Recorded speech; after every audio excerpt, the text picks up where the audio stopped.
Ar-Rahman Ar-Rahim, dua sayap kasih yang mengangkat ruh.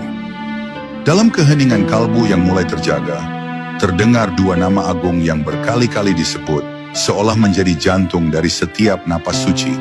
Ar-Rahman Ar-Rahim. Ini bukan sekadar sifat Allah, tetapi pancaran dari esensi cintanya yang tak terbatas. Para sufi meyakini bahwa tidak ada ruh yang mampu terbang menuju Tuhan, kecuali dengan dua sayap ini, kasih yang menyeluruh dan kasih yang mendalam.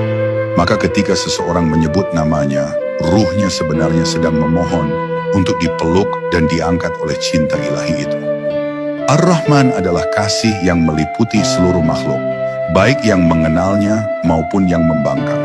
Ia matahari yang menyinari semua, tanpa membedakan antara yang baik dan yang buruk. Sedangkan Ar-Rahim adalah kasih yang khusus, yang hanya menyentuh hati mereka yang mendekat, yang mencari, yang membuka dirinya. Dalam kedalaman tasawuf, kedua nama ini menggambarkan proses penyucian ruh. Dari rahmat umum yang menyadarkan, menuju rahmat khusus yang menghidupkan batin secara sempurna.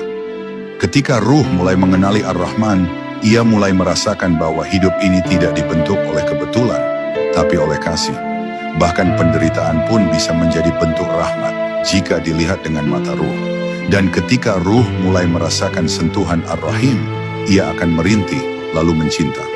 Ia menyadari bahwa hanya dengan rahmat yang lembut itu, ia bisa menembus tabir dirinya sendiri dan merasakan hadiratnya yang selama ini dekat tapi tersembunyi. Dalam tradisi sufi, dua nama ini menjadi pusat perenungan yang tak pernah habis.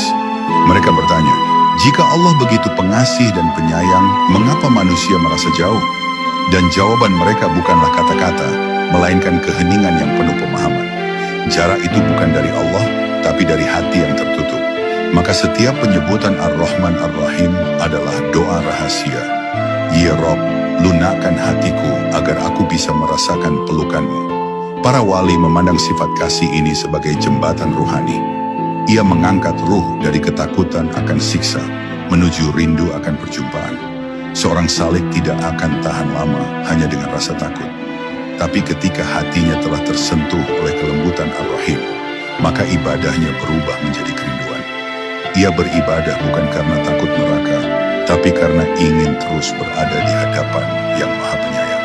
Dan disitulah ruh mulai melebur dalam cinta. Di saat dunia menjadi keras dan kehidupan terasa dingin, dua nama ini menjadi pelita. Ar-Rahman Ar-Rahim mengajarkan bahwa cinta adalah pondasi semesta. Bukan cinta yang fana, bukan cinta yang menuntut, tapi cinta yang memberi tanpa pamrih. Maka ruh yang berjalan dengan membawa dua nama ini dalam hatinya akan menjadi lembut, sabar, dan pemaaf. Karena ia sedang meniru sifat Tuhannya, dan itu adalah makam ruhani yang tinggi, menebar rahmat seperti Ar-Rahman, dan menyentuh hati seperti Ar-Rahim. Maka bab ini adalah tentang bagaimana cinta ilahi bukanlah teori, melainkan napas yang bisa dirasakan oleh ruh yang halus. Dan hanya dengan cinta itulah, ruh dapat berjalan jauh, menembus kegelapan dirinya, menuju cahaya yang dulu pernah memeluknya di alam arwah. Ketika kita menyebut Ar-Rahman Ar-Rahim, kita sebenarnya sedang mengetuk pintu kasih Tuhan. Dan pintu itu, kata para wali, tak pernah tertutup bagi ruh yang datang dengan tulus.